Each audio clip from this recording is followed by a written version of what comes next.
Job est en procès, il plaide contre Dieu, car sa souffrance ne vient ni de son propre péché, ni de l'injustice des hommes.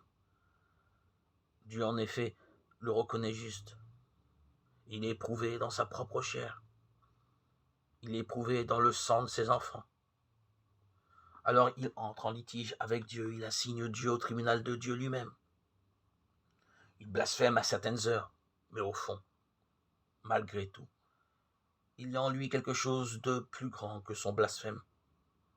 Il prend le Seigneur comme avocat.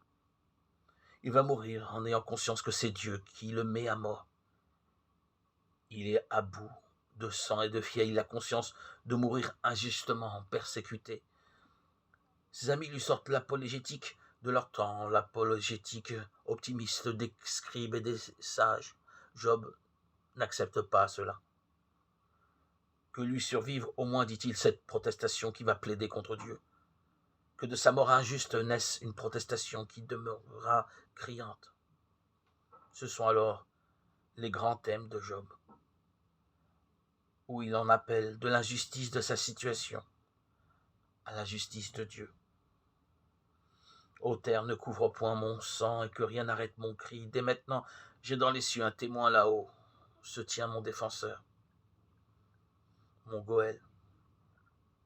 C'est ce qu'on peut traduire par défenseur, le vengeur de sang, en hébreu. Ma clameur est mon avocat auprès de Dieu, tandis que devant lui coulent mes larmes. Qu'elle plaide la cause d'un homme aux prises avec Dieu comme un mortel défend son semblable.